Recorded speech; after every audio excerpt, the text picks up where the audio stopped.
11th of 2022 work study meeting. Could we all rise and please say the pledge? Congratulations to the flag of the United States of America and to the republic for which it stands, one nation, under God, indivisible, with liberty and justice for all. All right. Amy, can we get a roll call, please?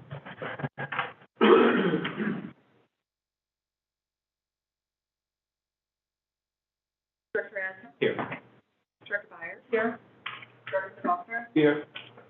Director Hudson? Director Mueller? Vice President Petrov? Here. And President Cuneo? Here. Before we start our monthly SSD Board of Education work study, I'd like to take a moment to remind the audience and the directors of the board of the work study process. The work study is a time to receive information from SSD leaders. We have 20 minutes set aside for each presentation and 20 minutes for the Board of Education to ask questions. If in the event we are approaching the 20-minute marker, I will alert the group that there is 5 minutes left. We ask at that time that the presenter finish up in the allotted time and that the board director asking questions to finalize the question. This is in respect for all the board of directors and the SSD leadership team. So first up on the agenda, 2.01, is the progress update of the 5-year equity plan.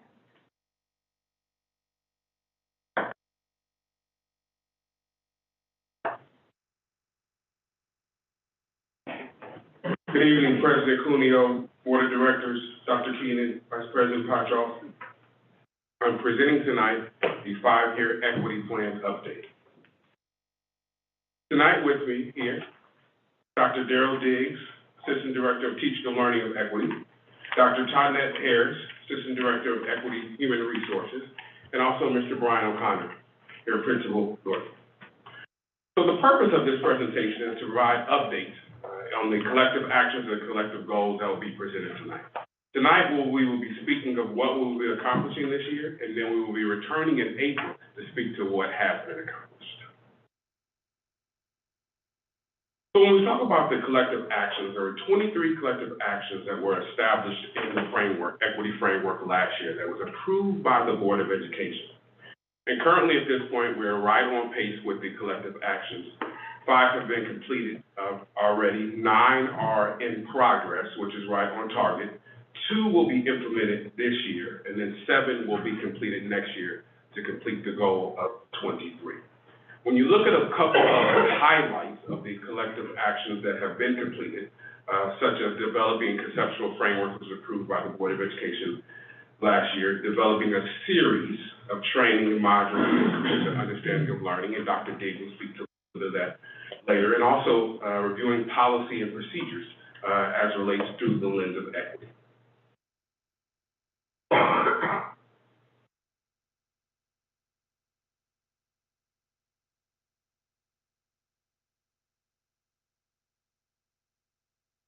When we continue to talk about the collective actions here, it is not me be we be.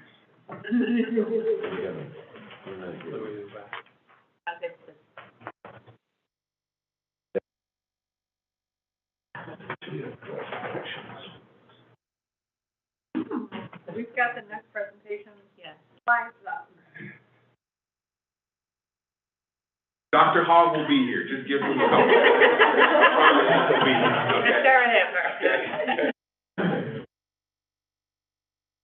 Is the clock still going, or are we still coming to 20 minutes? Stop it. We can stop it here. You now have 14 minutes and 13 seconds. There we go. There we go. Okay. All right. So when we continue speaking to the collective actions, thank you. Collective actions. There are also a couple more that have been completed, which I want to speak to. Next slide, which I want to speak to. There's a couple more here. One is providing and working with school equity teams, and another one is really providing the professional learning opportunities through framing the framework. Next slide. So when we talk about our ongoing activities, which are vital, one of those ongoing activities is really to work with these schools and the equity teams. Another one that you'll hear later from Dr. Harris is really working to collaborate on strategies to increase a more diverse staff. And so we understand that these strategies are ongoing and will be completed over the next couple of years. Next slide. Just to highlight a couple of other ongoing, which are on the mark for this year, examining tools for biases as it really relates to the pre-referral process, and also collaborating on strategies as we try to increase more diverse communities in decision making. Great. Again, ongoing is this year, and you'll hear a little bit more about this from Dr. Diggs. We have launched year 3 of professional learning, this is year 3 of the equity framework, and so we're excited about those pieces. But knowing that it's year 3, we will continue to plan for year 4 and year 5 in developing and building courses. So again, to recap, really year 1 focused on a year of foundation as it relates to equity. The equity statement was approved by the Board of Education. Policies were reviewed. Year 2 focused on the framework, ensuring that the framework was handy and that persons knew what the framework was and how it related to their work and how it related to their progress, and really that professional learning experience. I do want to recap the framework because the framework is a staple stone. Next slide, please. The framework is a staple stone for our work. And so when we talk about the pieces that was really hammered out and highlighted from the framework of over 65 sessions and 22 partner school districts participating in that training was key. Next slide. And then to sum up just the data here from the framework, we know that we all like numbers, and so 95% of persons felt like the training was adequate and overall above average and outstanding, and then 90% felt like they can apply it to their work. So also this year, which was approved last year by the Board of Education, is really the indicators. And so these indicators are focus areas of indicators, and we will spend this year gathering and collecting data, right? Gathering and collecting data, and then bringing back an action plan on what next steps will be with the indicators. Again, access to high quality and effective teaching, stable learning environments, student engagement, and then also post-secondary success. We like to say the indicators provide the 411, so you don't have the 9. Next is Dr. Gerald Diggs, Assistant Director of Teaching and Learning, and he's going to come and speak to the little focus areas as we talk to the Division of Teaching and Learning. Thank you, Dr. Macklin, School Board President, also Dr. Keenan, Superintendent. Thank you for this time. Next slide. My portion of our presentation today is to speak directly to the framework and how it relates to the teaching and learning arm of our division of equity. And so throughout my time, about 90 days or so in, I have been able to connect with many stakeholders from across our partner school districts in addition to our staff members within our district. And what that looks like is us being able to really be able to embrace and understand DEI and A, to understand it fully all across our system, especially when we think about the workforce in addition to our children that we serve. Next slide. With that said, my work in the teaching and learning component of our equity division is to develop and increase capacity around school site equity teams, in addition to supplementing that content around DEIA, in addition to bias, what that looks like, inclusion, perspective, as well as what does it look and feel like to have belonging in our spaces. And so that work is happening across our partner districts that have already signed on to have that development. For example, Brentwood, Melville, Maplewood, Richmond Heights, Pattonville, they have dates on the calendar already, in addition to Riverview and Webster Groves. Next slide. In addition to our framework, just to give another quick overview, thank you, Dr. Macklin, for giving me the layup. The focus is, again, to understand the connection between ourselves and a larger context, to, again, DEI. And as I work with our staff members on the courses that we have, there's 15, we work really deeply on examining the questions of power, privilege, and also unconscious bias. Next slide. Furthermore, with this being the 3rd year of our equity framework 5-year plan, the theme of this work is diversity of cultures. Now, during this time, we spend a good portion of our time together just learning, having meaningful conversations and instruction, especially those that exist throughout our system. We try to also understand the nuances of control, again, privilege, power, bias. So again, I alluded to this in a previous slide. These are the visions and themes throughout our framework. This year, again, 22-23 is diversity and cultures. Next year, we're going to dive deeper into bias. And then when we look at school year 24-25, we're going to dig into some action, like, all right, with all this learning, with all this richness of our framework, how does that parlay directly into our classrooms, our workspace, our departments, and also throughout our county? Next slide. All right, now on the next two slides, we're going to stay here for just a moment. This is just a really quick snapshot into the work of our equity teams across our individual SSD schools. So for example, this morning, I was with, actually this afternoon, I was with Bridges, but this morning, I was connecting deeply with Southview. After Southview, went to South Tech. And what's awesome is that each individual school is defining equity on their terms. Exactly what do they need to best meet the needs of their children, and also their staff, and also their parents. Next slide. Now here, just give a really quick overview, and I'll have Principal Connor follow me up. At South Tech, what they're working on is that they're working on creating a tool to understand their learning spaces.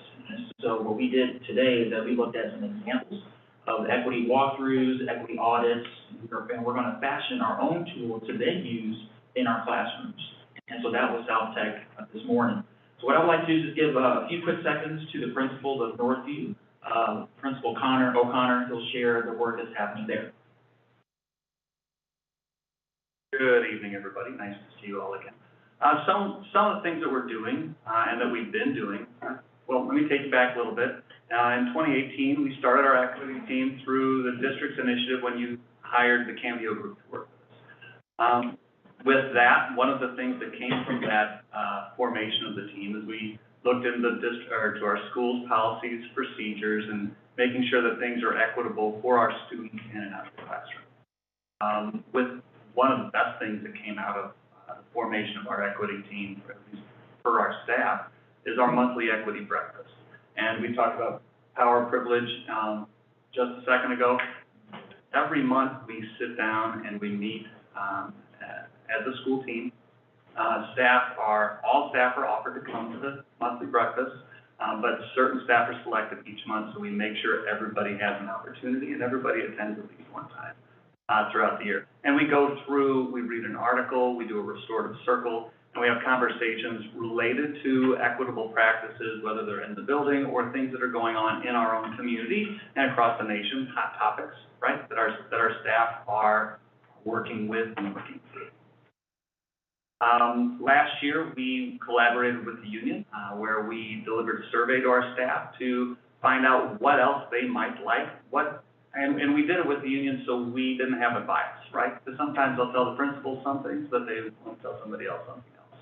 And so we found out that they really wanted trainings on microaggressions, macroaggressions, and bias. And Dr. Macklin came, and he delivered a number of wonderful presentations to our staff on those areas, and he's continuing those presentations in the school year as well. We just had one last month with Dr. Macklin and Dr. Diggs. And that's been a really nice addition to our journey through equity. We're also implementing Charting the Life course this year. This has been something that a number of our schools have been doing. We've been trying to kick off for a while, but got a little hiccup with COVID. But Charting the Life course really gives voice to our families and our students and provides them an opportunity to help really put themselves in their post-secondary transition plans, right? And it's such a key piece in providing that voice to our young men and women. And then also with restorative practices, that is something that we've been implementing for the last couple of years, and this year we continue to do it. Now more so than ever, we started our own, we actually gave a dedicated space to our restorative center. And this really helps students and staff understand the importance of voice and equitable voice, and we plan on bringing families into these practices. That way, everybody can have a shared voice at the table.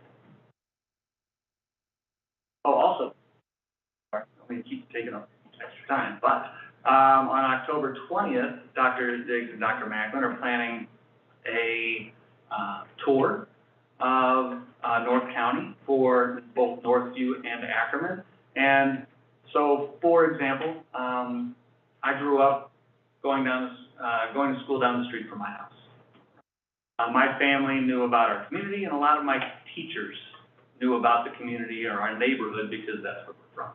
That isn't the case at Northview because we serve students from 4 school districts: Ferguson, Florissant, Riverview, Jennings, Hazelwood, right? And so not all staff know all the resources in our greater community, right? Not all our staff understand the climate of our greater community. So they're going to take us on a journey so we can better understand the climate and resources that our students and families have to offer. And that's going to be, I think, a wonderful opportunity for all of our staff. Thank you. And also that perspective experience, that'll be October 28th, so that'll be next week. Next slide.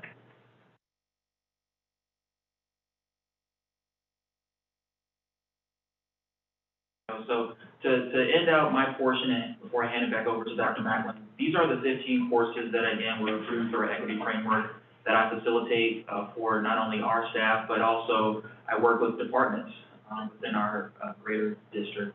And so the ones that are most popular are about 10 of the 15, and on average, I average about maybe 5 to 10 staff members for each course that I teach. We were able to pull the data recently. 100% of those who have attended and also grabbed this content have felt that it's been impactful for their work, and also that they can directly relate it to what they're moving on to next in their learning space, whether that's a department, operations, or back in the classroom. Next slide. With that said, I will relinquish my time back to Dr. Macklin as he introduces Dr. Harris.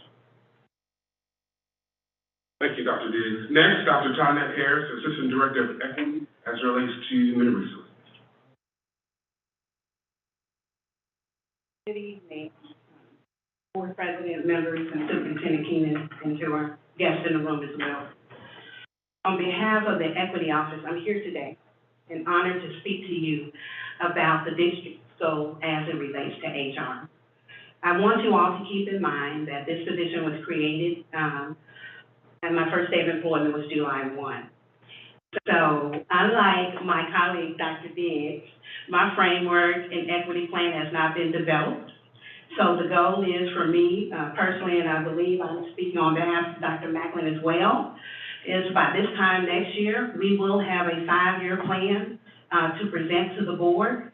So you can hold me to that. Fall 2023, I will be standing in front of you presenting a 5-year plan that I believe will just be stellar and assisting us to achieve our goals. So let me just talk about what I've done in the last 90 days. And I say I, but it's a collaborative I. It includes HR, marketing, communications, Ms. Henry's group, as well as my collaborations with my team working at Equity. When I came on board, one of the first things that I said, and I still believe in this, as it relates to equal opportunity and affirmative action, one of the main points is that the district must be consistent, exercise consistency and uniformity in all of our practices, policies, and procedures. So when I came on board, the first thing I did was to look at the EEO tagline, and perhaps that's because of my legal background. I noticed that we needed to add some additional points to that tagline to include the following. SSD is an equal opportunity employer, and I also added the tagline of gender identity and gender expression to the other protected bases. I believe that this is a very pointed way of making sure that applicants are aware of our commitment to diversity, equity, inclusion, and accessibility. Another point that I'm very proud of is I've had an opportunity to work with Mr. Board's staff and with Ms. Henry's staff, and we have developed and revised some of our job descriptions to include language that's inclusive. If you look at the board, I don't believe that marginalization is on there, but that language in that job description is designed to ensure that all applicants are aware of our commitment to diversify our workforce. Our goal, and you will see it on the next slide to come, I'm getting ahead of myself, don't leave this slide just yet, but our goal for the district is to increase diversity by 2% and to increase our retention of staff by 10%. So I'm very proud of the fact that as it relates to our job description, we're including that language about LGBT community. We want you to apply. We're including language about gender identity. We're including language to say that we service a population of students, 40% of our population of students are students of color.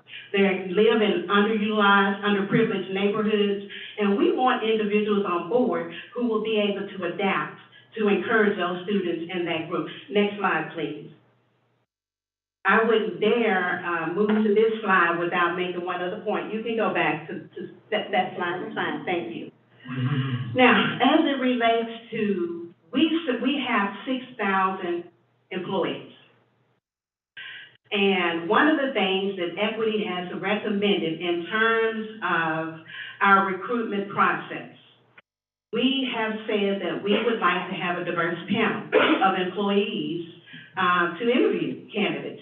That's very important to me. And we also have recommended, and Mr. Boyd's group has been so gracious to accept, the fact that for every applicant who applies for a job and who's interviewed, they will have a DEIA question.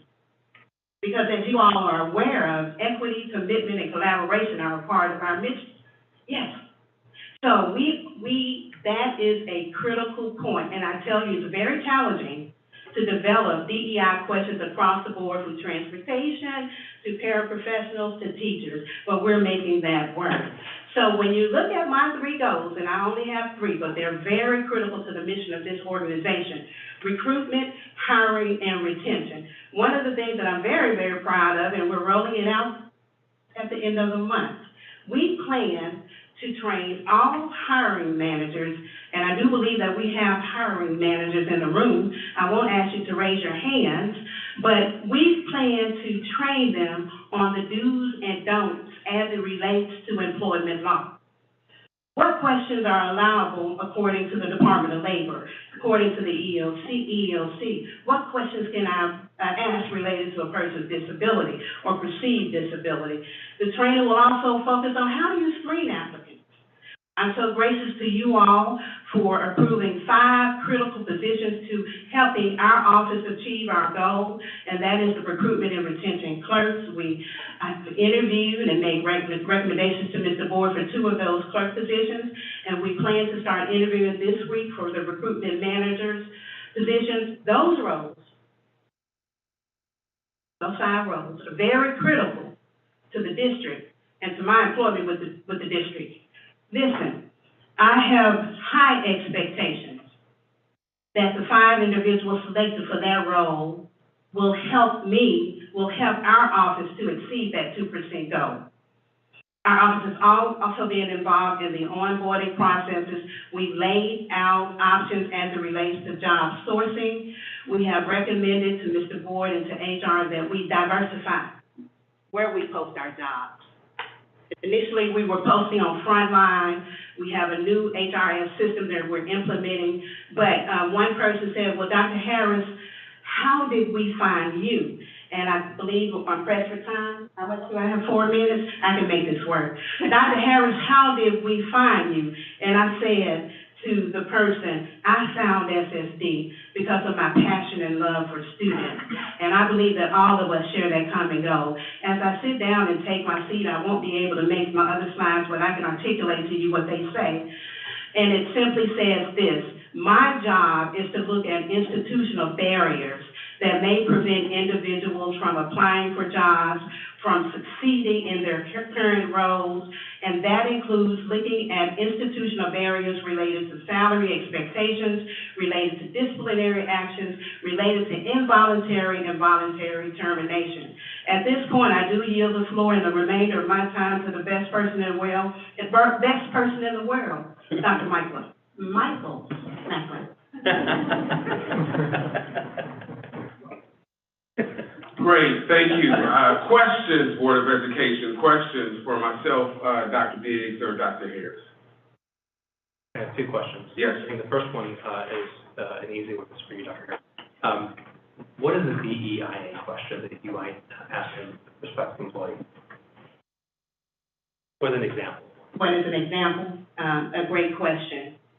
So tell me about a time when you had to, this would be for a manager, tell me about a time when you had to provide counseling to a person who didn't look like you.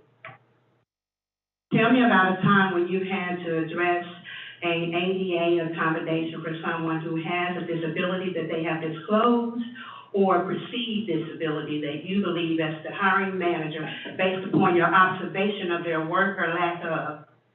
Tell me about that time. I like asking behavioral questions because either at that point it allows the applicant to be able to express their knowledge, skills, and abilities surrounding position or lack thereof. Thank you. My other question is more of a general question.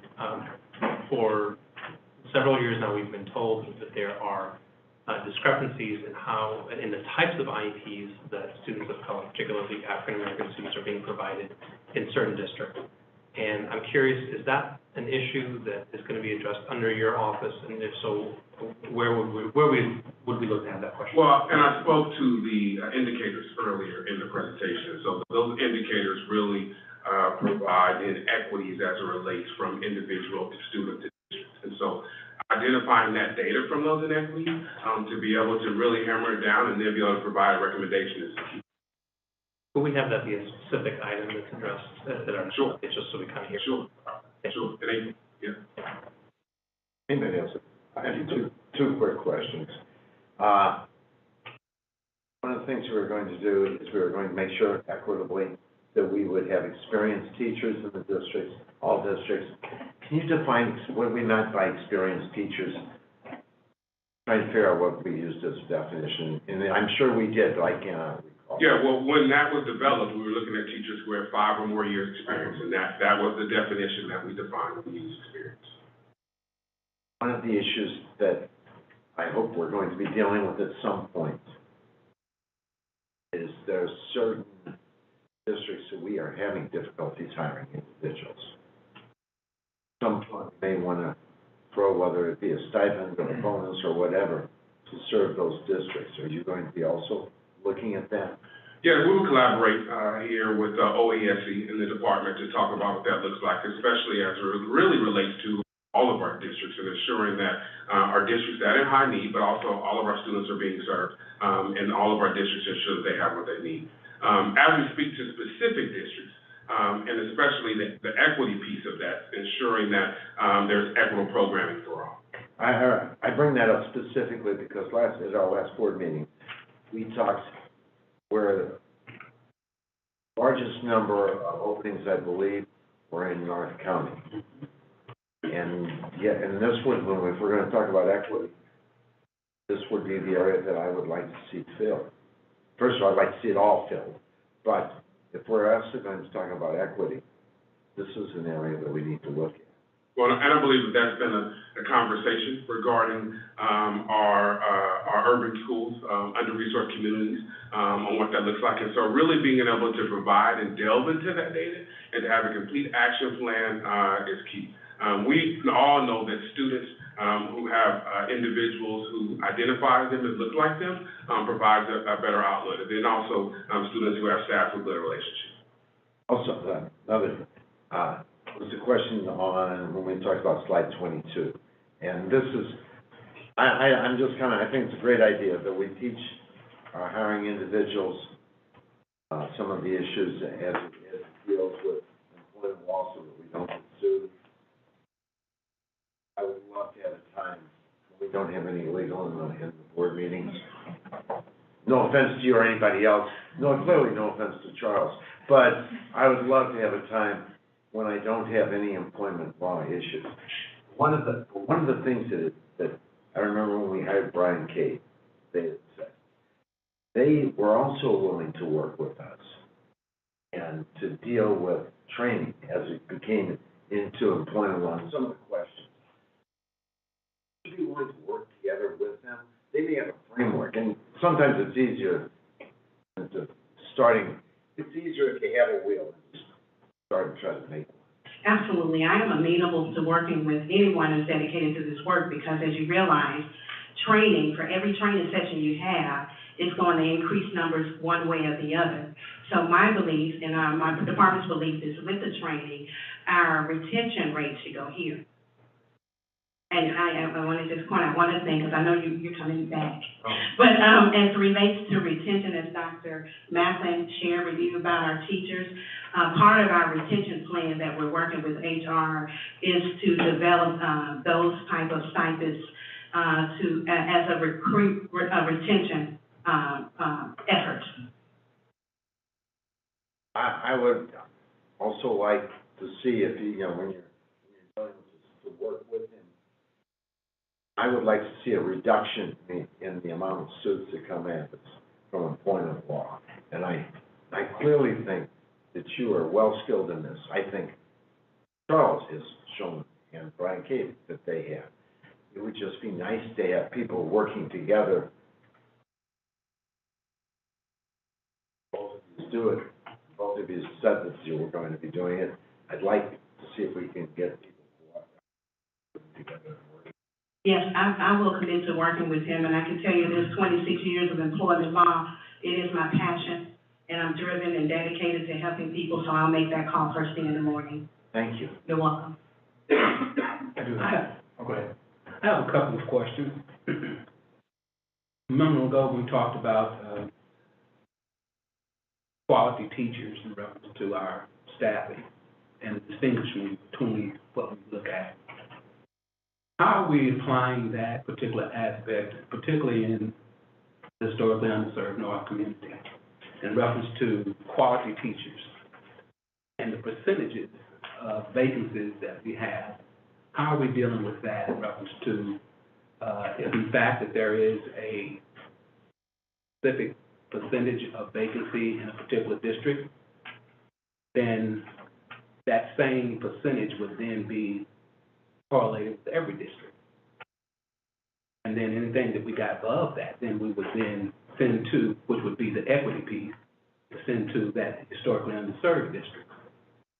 So are we working on anything that, one, identifies, in other words, if this district got 5 quality teachers, then every district has 5 quality teachers. If it's a different number, then how do we do that? To be able to minimum assure, number of having, yes, the basic minimum. a basic minimum, to where that every equality at that point in time comes into play first. Before we can access equity, we first have got to accomplish equality. So in so much of that, are we looking to have those kinds of things interacted into maybe your next report? Yeah, we are definitely taking a look now and examining what each school district looks like, especially, and I call those districts the under-resourced communities, which define as, right? So really when we look at our indicators focus on 3 pieces: access to experienced teachers, access to certified teachers, and access to racial and ethnic makeup and diversity of teachers. So when we break down those 3 pieces, we are examining now how the teachers identify, and really who's in the classroom, and really the vacancies, and how to overcome those vacancies. Is it a recruitment problem, or is it a retention problem? And then how do we ensure that we're serving all? So to answer your question, Director Faulkner, is there an answer for that tonight? There is not. Is there a plan that we're working on to establish that? There is. Yeah, quick follow-up. How can we work with unions on that also? Because I'm seeing a lot of this may very well be in the biddings and where people are wanting to go. I think we're going to have unions on board on that. And maybe I'm wrong. Well, part of it's in our joint resolution, so we have to adhere to that piece of it. But there's still ability and flexibility for us to be able to, historically, work districts where we've seen turnover rates and how do we support those teachers, and also to make sure that that they can support their students. And I think that conversation comes into, one great person said, to really focus and drive the mission, not the structure, right? And so if you're driving the mission and not the structure, right, you ever take a look at that. So we have started taking a look at those pieces and what that looks like. I have another question in reference to, did I mishear the, what is, and I wrote gender ID.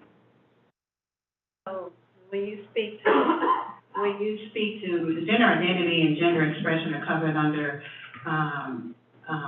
sex, the basis of sex, and gender identity and gender expression is just how I identify myself as an individual. So for me, I always start my training by saying I'm an African American female and I identify as heterosexual.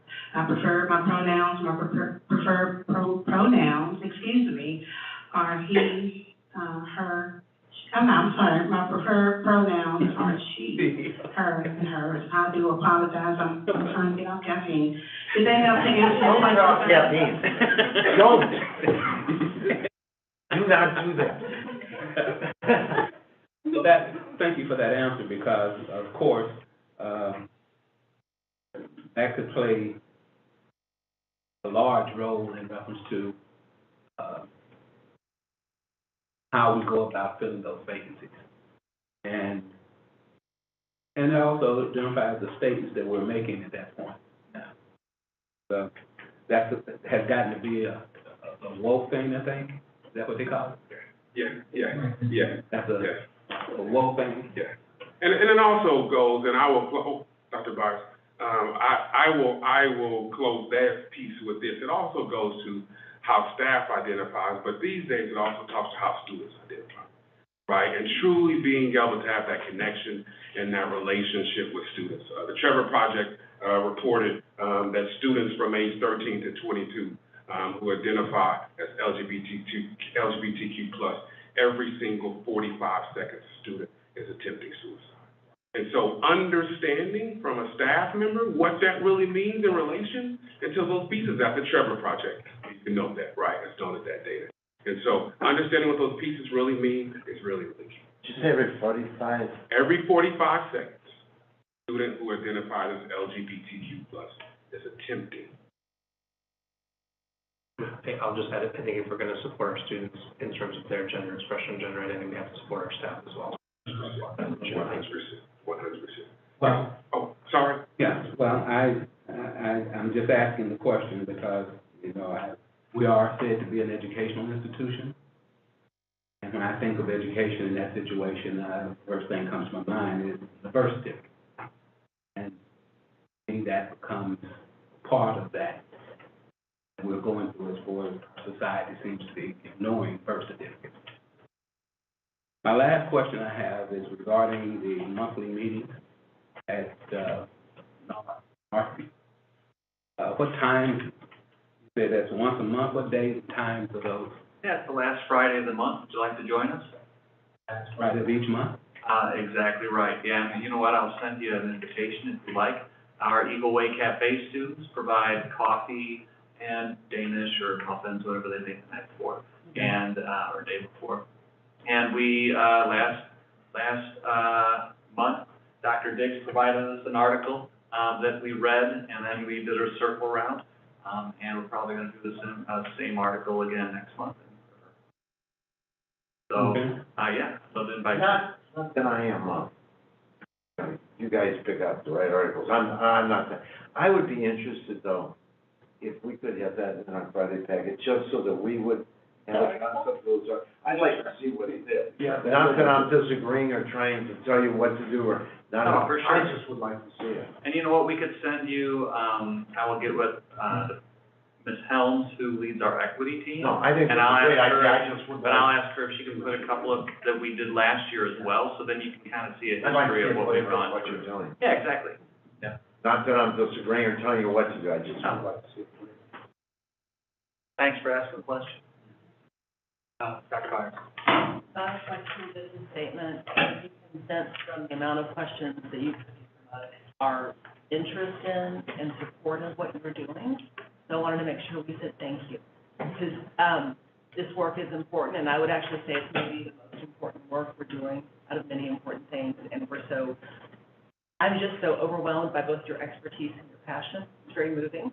And today is National Coming Out Day. To have you speak to us about DEIA on that day, it's really meaningful. And so please keep doing what you're doing, and please keep coming back to us and telling us about it. And how we can partner with you in it. And thank you for those kind words. And also school board, also Dr. Tina, president, thank you for the ability for us to do this work, giving us the ability to connect with people on a different level, right? Sometimes a deeper level, but I'll be remiss to say that it's not a collaborative effort, because it is. Within this building, there are hundreds of people that work here, and they're all passionate individuals.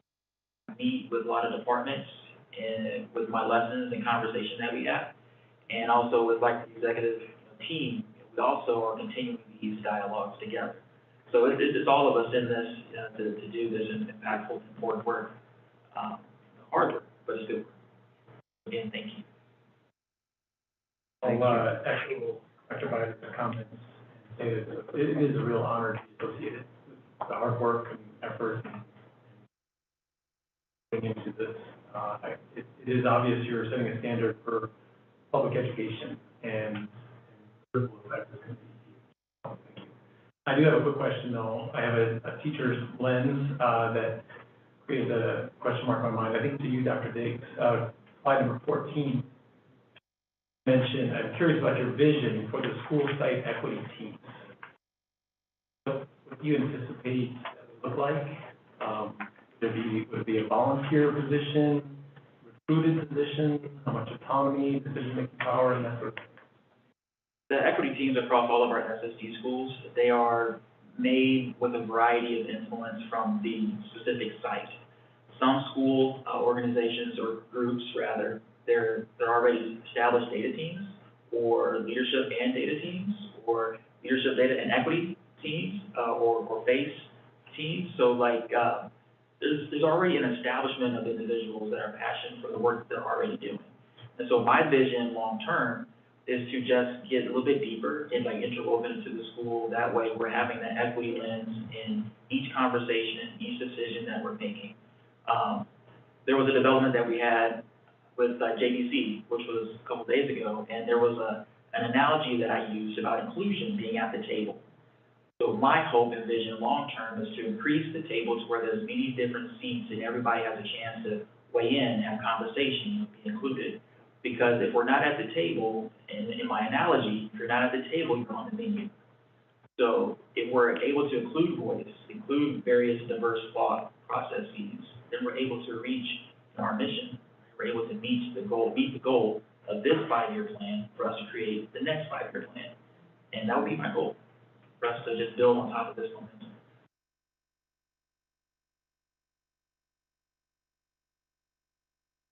Thank you. All right, and next on the agenda, thank you guys so much. Next, we have 2.02, zero-based budget process.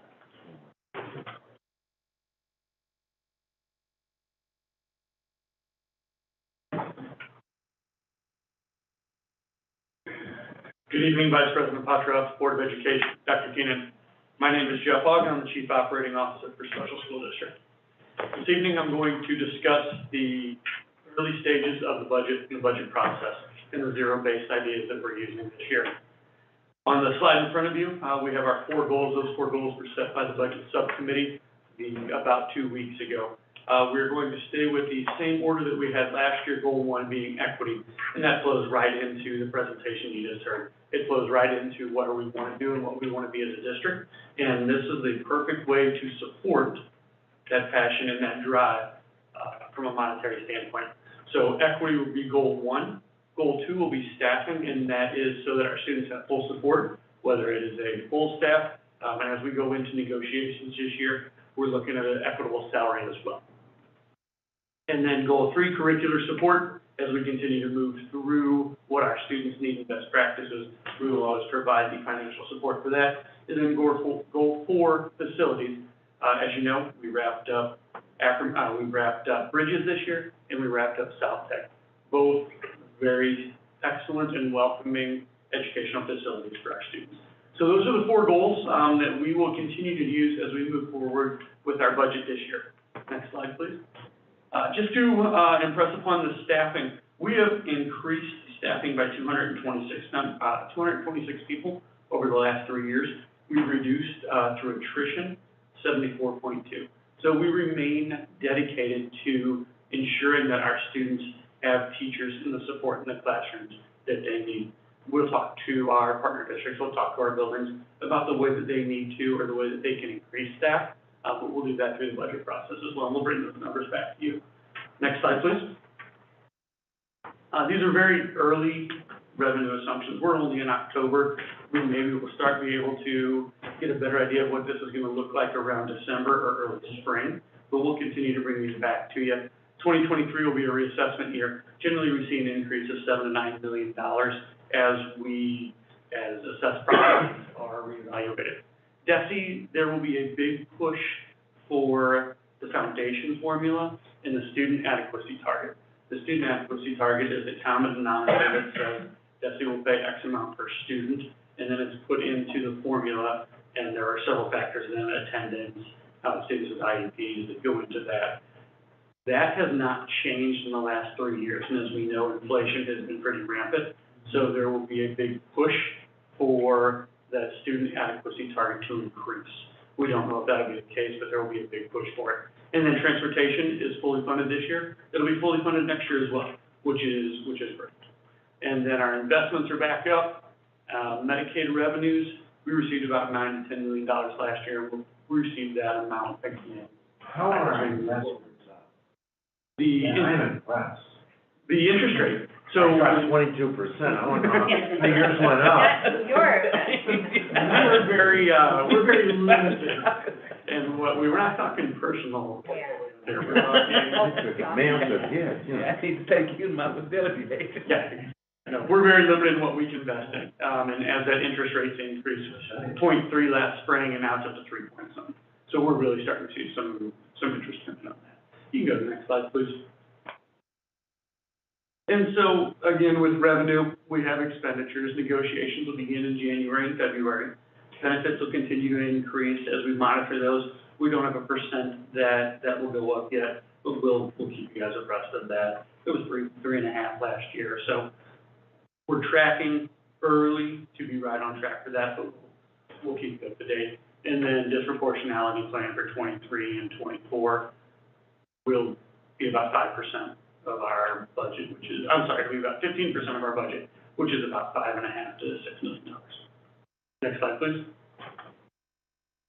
So as we get into zero-based budgeting, this is year 3 that we've run it. We're really starting to make some headway with principals and directors understanding that. And so as always, we look at needs, wants, and enhancements.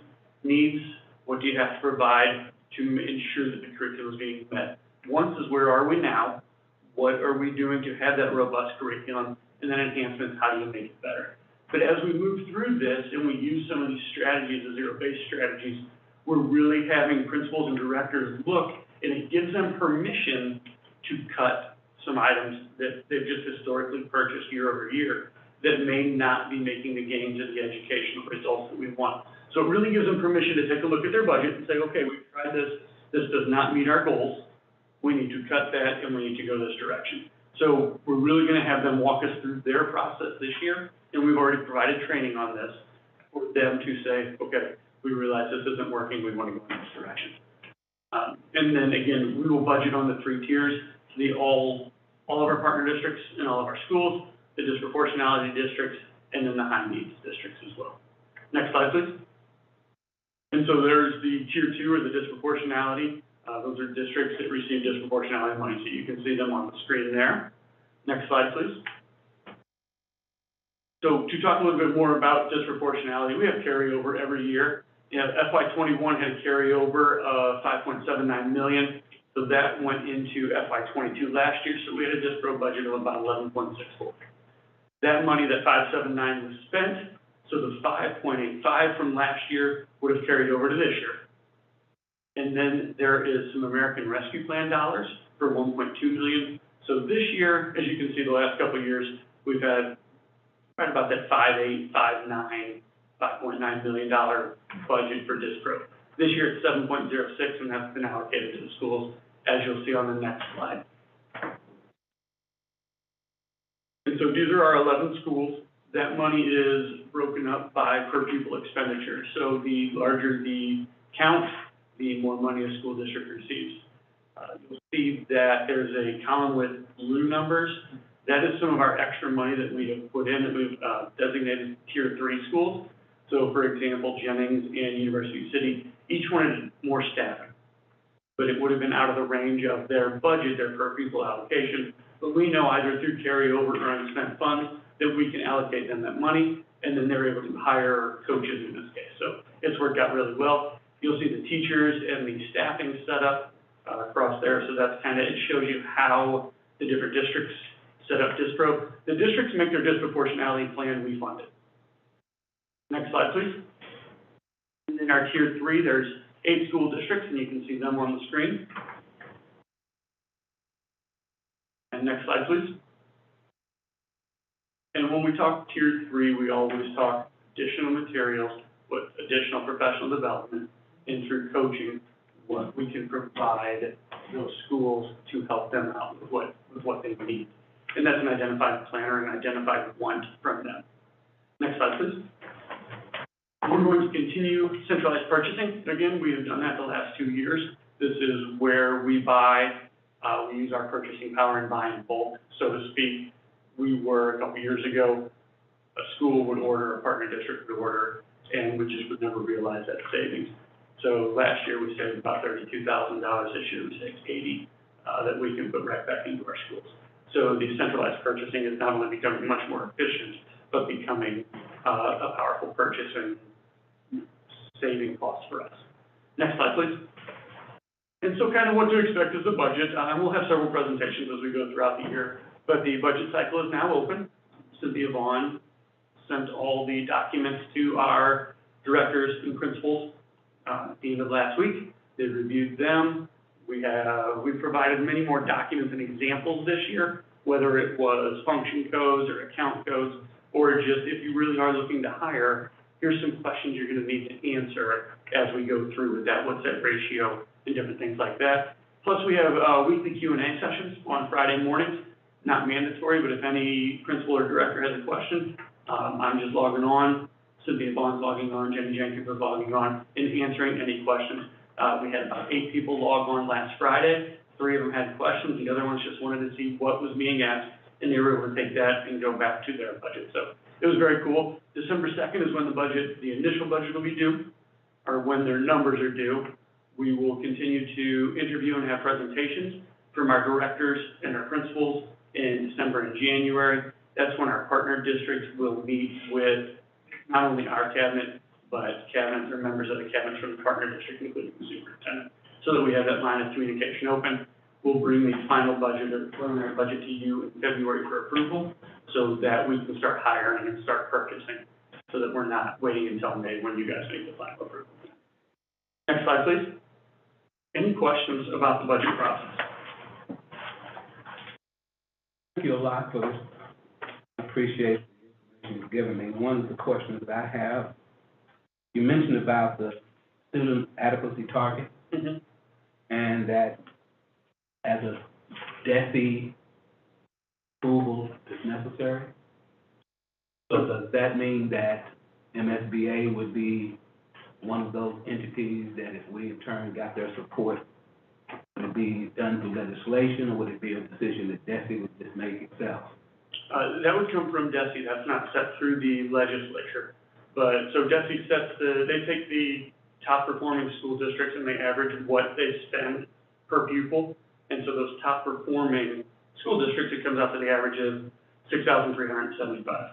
And it's been that for the last 2 or 3 years. So that number is set by DESE based on top performing school districts and their average per pupil expenditure. Normally based on, and where that would come in, is if the legislature would want to put more money into the foundation formula, or really take a look at the foundation formula. But DESE sets that adequacy target. So MSBA, they will lobby for a fully funded formula, and they'll lobby for more money into that formula. But as far as setting that, that's set by DESE. So you say that it's been the same for the last decade? No, 2 or 3 years. It has not increased for the last 2 or 3 years, and over the last several years, it has not kept up with inflation either. Okay. I just wanted to ask, I saw the pictures of Litzinger's new playground, which was amazing. How are the other, where are we at with the playground renewal? So Litzinger is ready ready to go. They're open. Southview is still waiting on the court to be finished, but that should be open any day now. And we've talked to Nikki Tedoni about opening up the playground while they're finishing off the court. And then Toby Clodfelter and I met the other day, and we're looking into that process of what's next. We actually think we may be able to do that up at Ackerman this spring. If everything plays out the way it does, we could be able to do that as early as this spring. Facilities, I know that was this year's meeting thing. The sheer number of pictures we received from day one, I think it was really cool. Any other questions? All right, thank you. All right, next on our list, 2.03, the Business Diversity Program.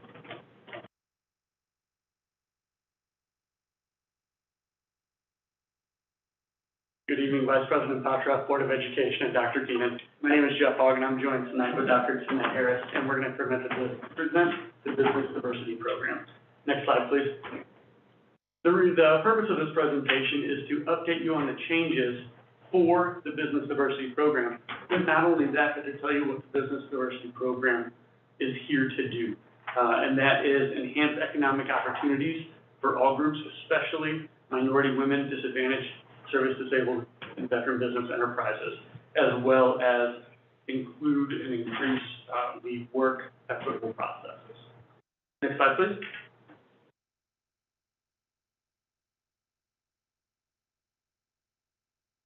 Thank you, Dr. Hall. As Dr. Hall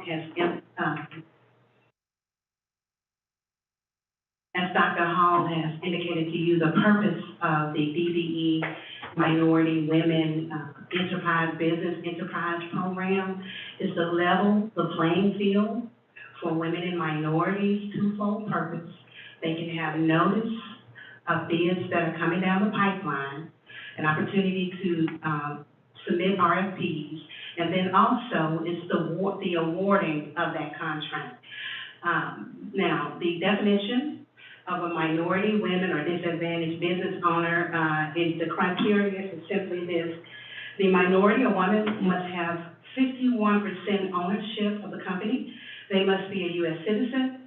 Minority or the minority or woman must have the highest position in the organization, and that simply means that the minority or woman, so Dr. Harris, would have to have control of the daily operations. My job would be to control the scope of work and to have the expertise that's necessary to successfully run my small business. Next slide, please.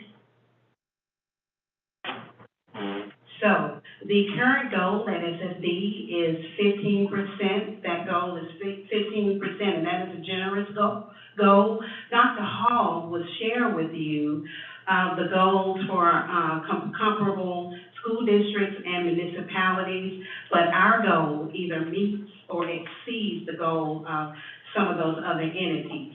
Now, there are several different agencies out in Missouri where a person could go, a minority or a woman or a veteran, to obtain certification.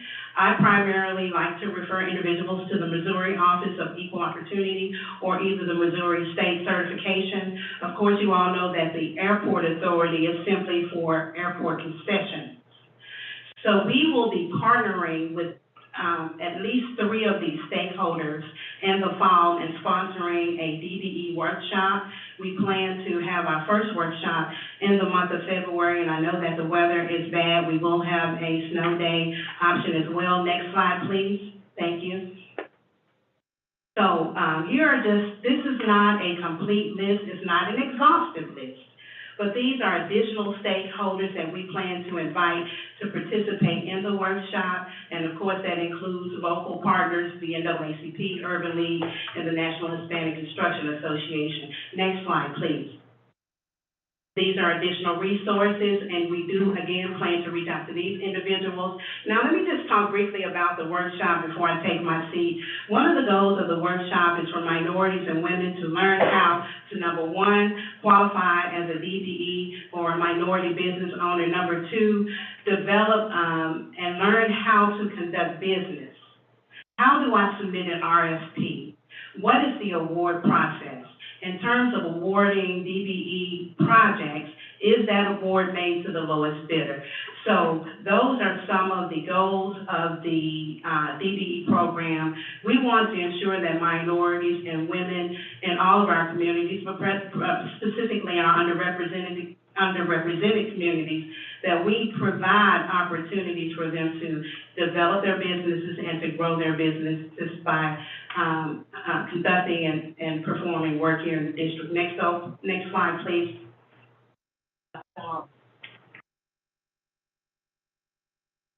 As Dr. Harris mentioned, we do have a combined goal of 15%. For example, or for reference, some of the other major areas are on here. The state of Missouri has a 10% MBE and a 5% WBE goal for each project. City of St. Louis, 21 MBE, 11 WBE for construction projects. Kansas City, 14.7 and 14.4, and then the state of Illinois is about 19%. St. Louis County, for reference, in 2021, had they awarded 18.5% of that contract value to MBE and WBE programs. Next slide, please. So some of the things that we, as Dr. Harris and I looked at our practices, as our current protocol, as our current RFP, we've made a few changes. So we're going to make sure that we have an internal bid process, an internal bid meeting before we send out the bid. What that's going to allow us to do is make sure that we include people on the list, companies on the list, and that we send it out to more people than who we currently normally just send them to. And we'll have those meetings with our architects and our contractors as well, so that they know that our expectation is to send that out to more and more companies. Previously, we've always had an MBE, WBE section, but it was attachment number 6. There's no need for that to be number 6. It should absolutely be number 1, so it matches with our goals. And so we moved that to number 1. We've also included more detail in that. What we found when we did our research is some of the other places that we were talking about, whether it was a school district or a city, required a lot more detail when it came to the scope of work that WBEs or MBEs would do. And we just kind of had a list, name of the company, percent of work. And so what we decided is that we're really going to add to that and increase that description so we know what that expectation is. And then we're going to require signatures from the MBE, WBE group, and then we're going to reference in attachment 1 the new website that we have, and we'll get into that in a couple seconds. Next slide, please. We're also going to request, so there are options or there's possibilities that a company bidding on a program or bid could not meet that 15%, whether it's a sole source or it's a single contractor. But when it does come to construction projects or other projects, we really want them to meet that 15%. And so if they do opt out or say why they can't, we really made it where there's much more detail coming into us of 1, the means they've attempted, and 2, why they weren't able to beat that. So as opposed to just saying we weren't because of this, they really have to put some detail to it. We're going to add an addendum. We did this with our garage bid. We sent out a separate addendum after we published that said, please pay attention to attachment 6, the MBE, WB program. That is our board goal, that's our school district goal for diversity. And I'll show you the results here in a second. It was actually very cool. So we're going to continue to do that with each one as a separate addendum. Once we do the bid, we're going to send it out so that they really get what we're all about. And then this last one, the company awarded the contract will submit quarterly updates as to requests and what they've paid the MBE companies, WBE companies that they've contracted with, so that we can monitor throughout the course of the project what they're doing and make sure that what they promised is that what is the amount of work they're getting done. Next slide, please. And so we created a new web page to go with this as well. Sean, if you could, go ahead and click on that.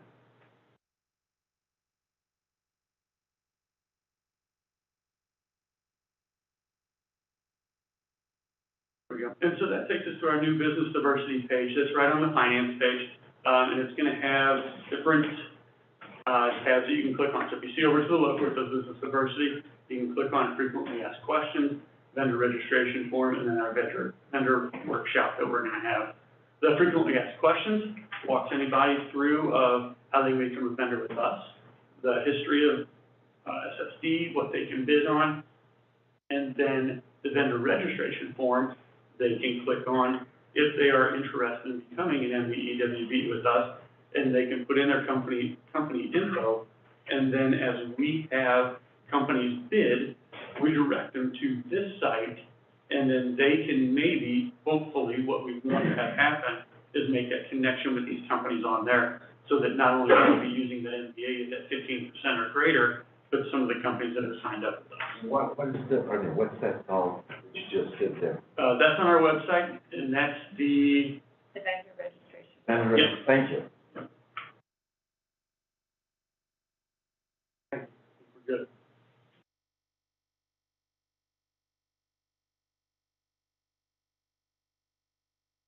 And then each briefing paper will will have the company name, the total bid amount, the MBE, WBE percent, and then the amount of the bid.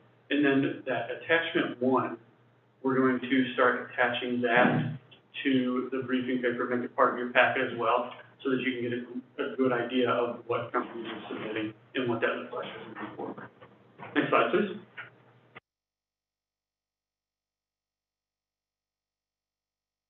Very briefly, again, we are proud to announce that we will have, as part of our DBE outreach efforts, we will have 2 workshops. Our first workshop will be in February, North County.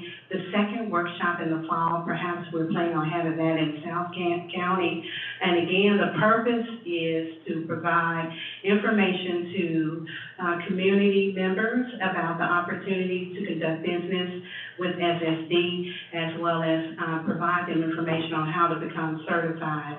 We're very excited also as the DBEs in our programs. We're excited about the opportunity, Dr. Hall, and believe we are, about the opportunity of our DBEs serving as prime contractors, because typically on a project, they serve as subcontractors.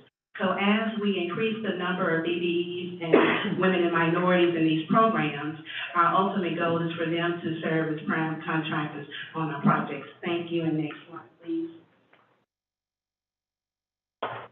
So Dr. Harris set me up perfectly so we can walk you down this sheet here. So these are the 2021-22 awarded contracts, and you'll see the name of the project on the left. You'll see that the top 5 were all construction projects. The bottom 2 were services, so custodial and auditing. The winning contractors listed there, the awarded contract amount, and then the bid winner was the bid winner, MBE or WBE, and you'll see that in all but one of those cases was a no, but the new paging system at South Tech was. And so that's where we want to go. And that's what Dr. Harris was inferencing. That's where we want to be. And so you'll see that what we haven't provided in the past was the breakdown of the amount of money pledged or promised to each subcontractor. So you'll see in the orange there where we've listed the name of the company and then the amount pledged. And you'll see that in those last 2 contracts, or last 2 columns. The last column will be where we provide that quarterly update so that we'll be able to track the percent paid and if that's on track throughout the project. Next slide, please. And then this is the bid for this year on the bus garage. And as you can see, it was Mid-County Bus Facility, KNS received the bid, $9.25 million, with an MBE no. You'll see the demographic of the company, but what we think is excellent is that MBE, WBE requirement of 22.5. And so we'll continue to do what we did, put out the addendum, really drive home that this is something we not only expect, just really absolutely believe in as we move forward with the district. And then again, it has the subcontractor initial bid, and we'll be able to track those quarterly numbers as well. And so the next bid will be copiers and printers, and that will be coming up spring. Next slide, please. Any questions? Can we go back to the slide? So, can you walk me through how that 22.5% is calculated? Because I'm very confused about that. Yes. So the 22.5% is of the total number, the total amount of the bid award. And so as we begin to look at some of those numbers on the right side that's paid out to subcontractors, you'll get to the point where they have to turn in, and you'll see this as we start turning in attachment 1.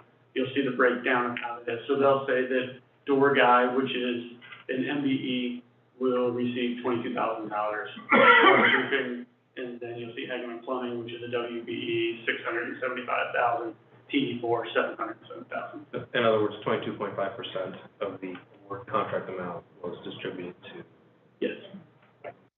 the MBEs or I asked a question that I've been the last couple of years, and I don't seem to answer what I want, so I keep asking. On this program, why don't we have anything on individuals that are mentally handicapped, physically handicapped, the special school district? Why aren't we doing one of our own? Why, I mean, I am not knocking, please, I'm not saying MBE, WBE, DBE, SDBE. I find they're all important. I think it's very important to create more equitable practices in all phases of district purchasing and contracting. But why are we not pushing hiring those individuals that are handicapped? Why would that not be in here? And especially now that we have a vendor page that says, these are the people that have done it, these are the people we should. Why are we not including individuals that have hired individuals with specific needs? To me, why can't we take this program and just add one more thing? It would seem, especially of all the places that should do it, it would seem that we should do it. That we should be saying, these individuals, therefore, we should include those in. And I don't understand why we don't. Now, we have talked before about, and the ones that had come up before was on our janitorial or cleaning services and on our food services. And we said, maybe they would hire some of our graduates. Maybe they, in fact, we would hire, we would give preference to that. And not only did this board make that statement once, or at least agree to that statement once, but previous boards have agreed that we would even pay a higher price if, in fact, it was our individuals that were doing it. Mm-hmm. Thinking that if we would do it, you talk about standing out as a leader, it would seem that special school districts should stand out as a leader in doing this.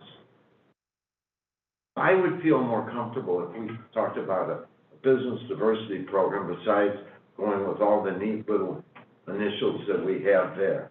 So we would also include those that were deemed IDA handicapped, because it would seem that it would be nice if we were a organization that also pushed a preference to hiring those individuals, especially if we're telling everybody else to do it.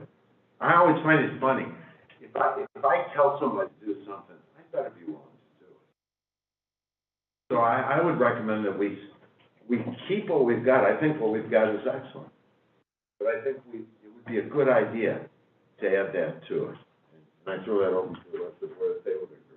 I agree. We just had a meeting the other day with the building principal and executive director and our custodial services about possibly hiring a couple students that could help out and would do that. So, but I Could agree. we also put it in, I mean, this is a great idea, business diversity program. Could we put something about IDA in there?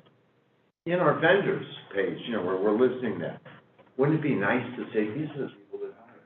First of all, I'll bet you some of our graduates or some of our parents' graduates would love, I'm seeing Katie over there nod her head. Wouldn't it be nice if these are the people that hire?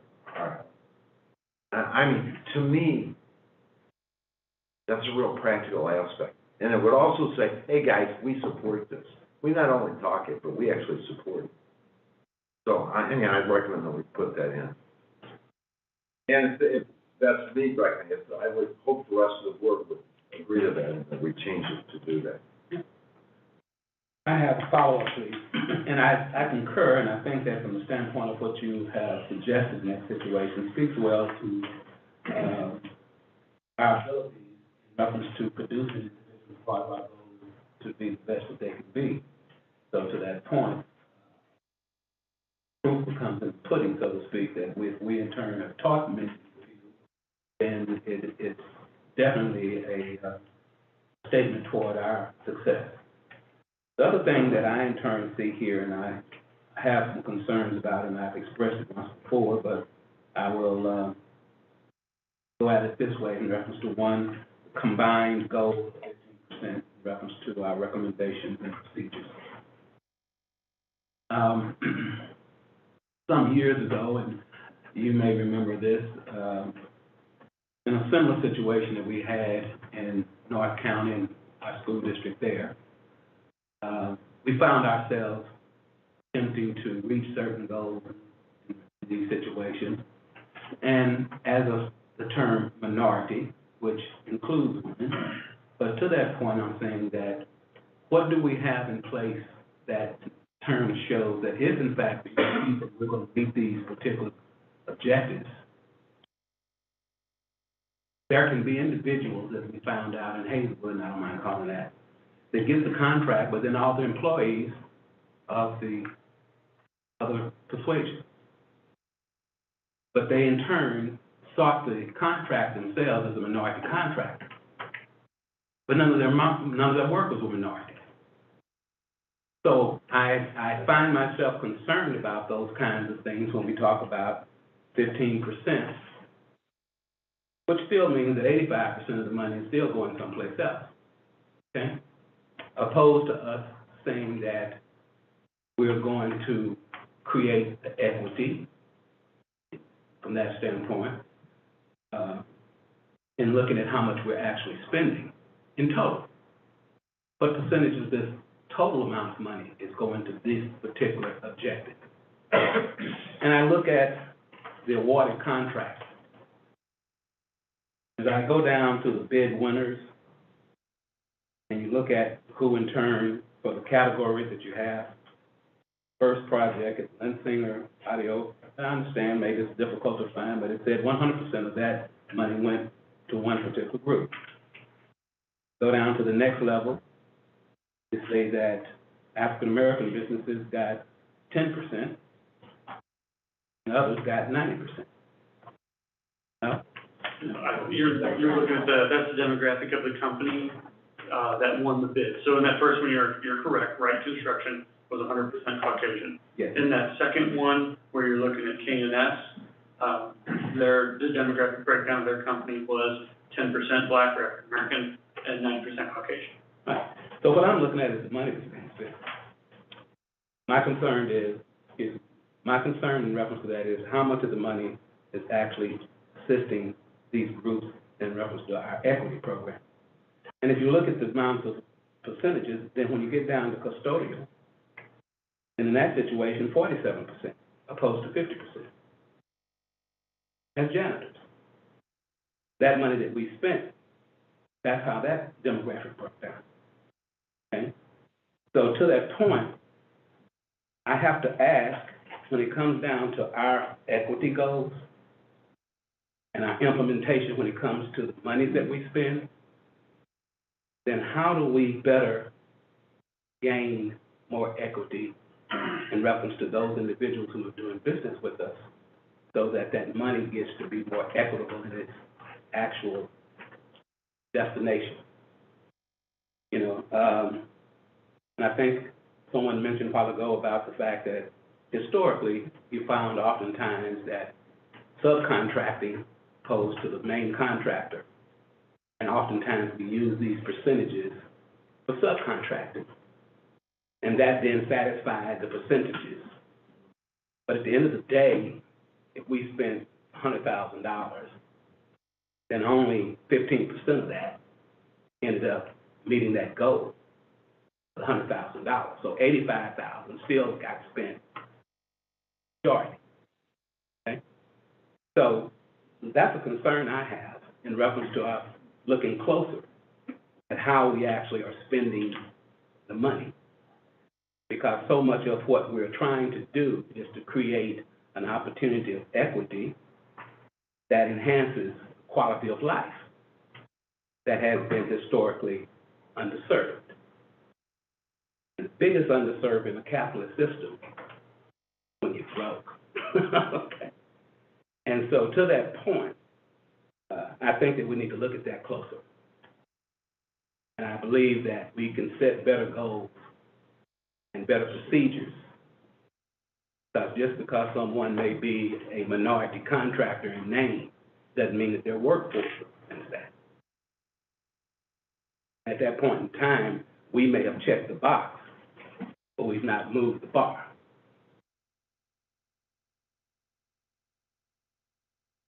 Just to follow up, what I hear from Director Faulkner saying is that when we look at the percentages, it still seems heavily weighted. And we'd like to see a more equitable distribution. I also understand we are working with the companies that turn in RFPs, right? We are working with the companies that put a bid. We are working with what we've got, right? And we need more to work with. So I was just going to ask Dr. Harris, if after you have the workshop in February, can we hear feedback on that and how that went? Because I think, to your point, teaching and showing our companies, here's how you do this, means that we have more voices at the table and more people on this chart. And so I think that feedback will be really helpful for us. Yes, I'm committed to providing that feedback. And I just want to say this from my prior life. The Department of Labor requires all prime contractors under their labor laws to give a snapshot of the diversity and the demographics in their workplace. So as part of our outreach efforts, Dr. Hall, we certainly can strongly encourage prime contractors. Number one, we can request what their workforce looks like and strongly encourage them to diversify the number of electricians, the number of bricklayers, the number of people working in landscaping. And what I've done just to be proactive is when I've had prime contractors to say, I can't find a landscaper. I've been creative enough to say, here's a list of 3 different companies, pick one.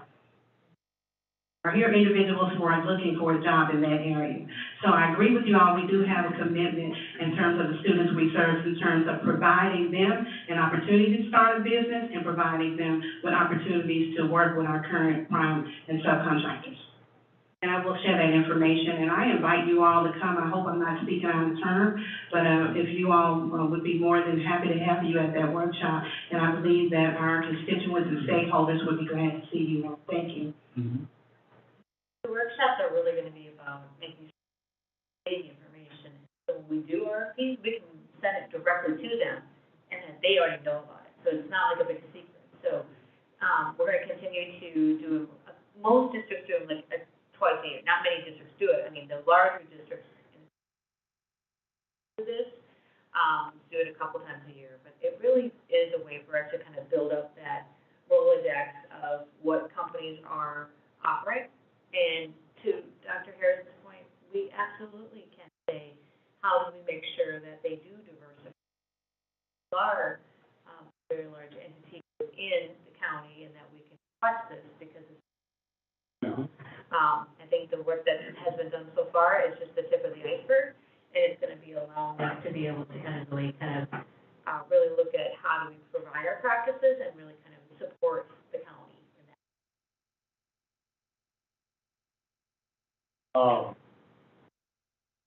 Slide number 7, if you don't mind helping me a little bit, think creatively perhaps. I work with high schoolers all the time, and I talk about at length about the opportunities that are out there for them. And I work with a great diversity of students. I'm wondering if students understood the number of organizations and entities that have this goal to hire MBE, WBE. I'm wondering how we are transmitting that message to our students. Can we condense slide 7 into some sort of presentation in some way that to our students to help them get that the demand is huge, the demand is great, and then we're going to help you get on this track to fill in these spots? Absolutely, and that is a great idea. Not only can we provide that service, but we can also provide a link to each one of those entities, to their website where they list the bids, that are the current bids and future bids. And so they will have that whole concept of not only the county, but the city as well. So I think that's something that we can develop. I hope I'm not speaking out of turn. I agree. All right, and it's not a heavy lift. Social media is what I'm thinking. Absolutely. Even TikTok videos. We did some TikTok video that we did. Message, I'm not lying. Thank you.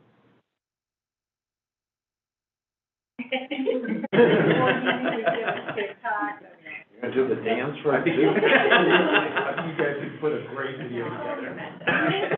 I have one real quick thing. So for the workshop in February, as much as I have very mixed feelings about Zoom, because my computer at home never works, or my dogs are barking, because it is February and the snow and the snow, would you consider to have it over Zoom so more people can join in, or is it something where everyone really needs to be in the room together?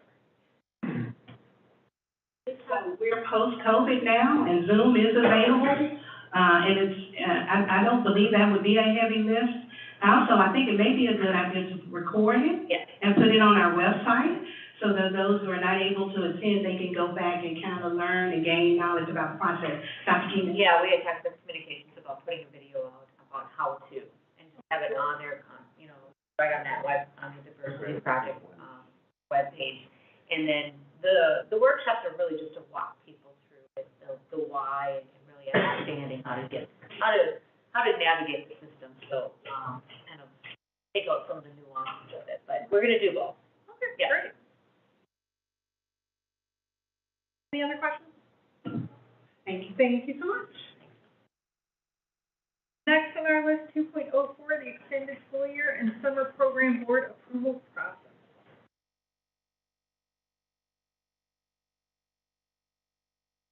Vice President Pacho, Board Director, Dr. Keenan, Bullet Boy Chief People Culture Officer for SSD. And I'm here to talk to you about a potential change in our process for staffing for ESY and the summer learning programs. Next slide, please. Currently, policy GBAA controls for staff extra duty assignments. The extra duty assignments are based upon budgeted items, and no person will go forward in an extra duty assignment until the board takes action. Next slide, please. Our typical process is after a program is approved by the board, especially in terms of the budget, we start to open the applications for summer learning in ESY in December. The first round of employees typically are ready for approval. At the beginning of January, we will then reopen again and hopefully have a second round, if necessary, in February. And then we repeat the process through July. And because of spring also being the time that we're also trying to hire for next year, many times, many of our administrators are doing two different types of hiring. They're trying to hire for summer, and they're trying to hire for spring. Next slide, please. So what is proposed is that we would have no change to, one, the board approving a budget for a program, and also the board approving assignment. What we are asking for in terms of a change is that we be allowed to bring to the board a board memo that is requesting that all eligible employees be approved for summer learning and ESY positions. We would still go through the assignment process, but we would start the assignment process earlier. We would start the assignment process in November. And we would hope to finish up the vast majority of our summer hiring by February. That way, we have more bandwidth for our directors and our principals to have hiring for the next school year. We believe this is really important because it's process improvement, it's about efficiency, and more importantly, it also serves as a retention tool because we are then able to have more of our pairs assigned for the summer, and they understand earlier that they will have additional work opportunities in the summer.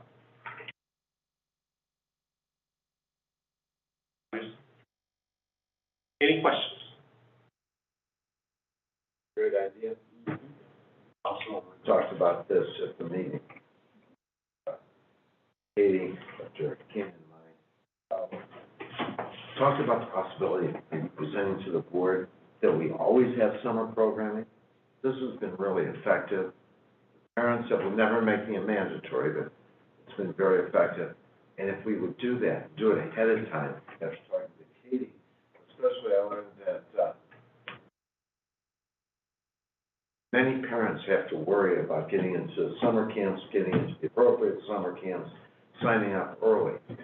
If they knew that we had a summer programming ahead of time, and you're telling me that sometimes you have to get in there in January and February to get those, if they would know this.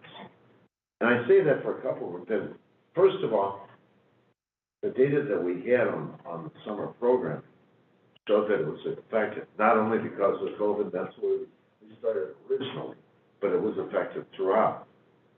The people liked it. I'm not saying to do school all year round, but to do what we did, a special summer program. Still keeping ASY, we have to keep ASY, have the summer programming in addition. But I think everybody liked it. I think the unions liked it. It gave a potential for additional work. I think the people liked it. And this is really worked this entire time, even when we did the budgeting. But we have a fund balance. We said we have a fund balance that would afford this. And this is something that is very effective. What we spoke is possibly looking at, conceivably, you, Dr. Keenan, looking at this to see what would happen if we could do this year-round. In other words, this would be a perpetual offer. And this would work very well with it. You know, we could do this year, but this could be something that could happen every year. And it could be something that people could bank on. In other words, this is what's going to happen. I would always have this program in the summer. Yeah. It just seems like a win-win for everybody. I hope that at some point we'll take a look at this whole thing and let's see what the rest of the board feels on this. Like you were saying, a lot of the very specialized summer camps that offer full day, and now we are offering full for history class with bus service to your door. I mean, it's just, yes, make that to Kirk side. I'm not trying to about up to your driveway in your driveway. But curb to curb, know that ahead of time, and that this is not something that maybe this year, but maybe not next year, to make it an every summer thing. Yeah. So I'm hoping that, Dr. Highway, we have enough finances to pull this off. I'm hoping that this is a success, and can't think of a better way to spend the money. Any other questions, comments? Thank you.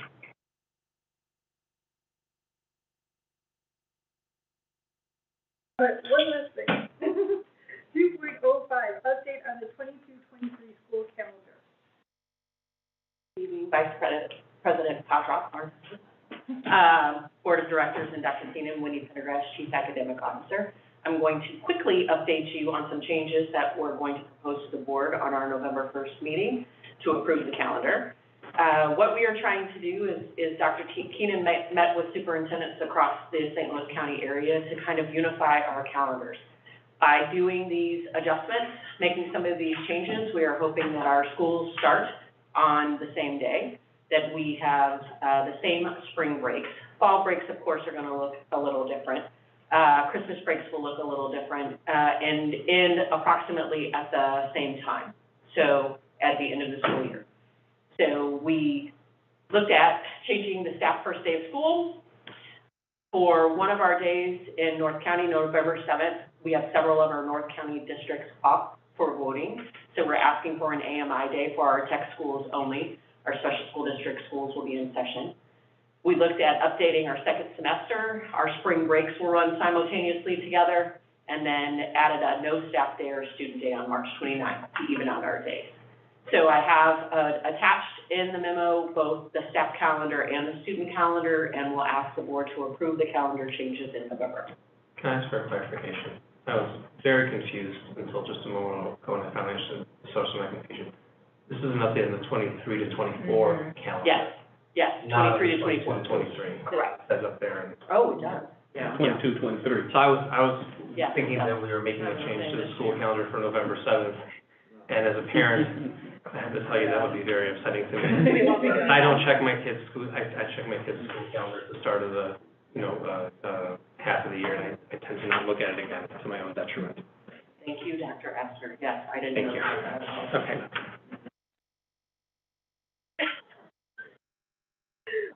What does AMI stand for?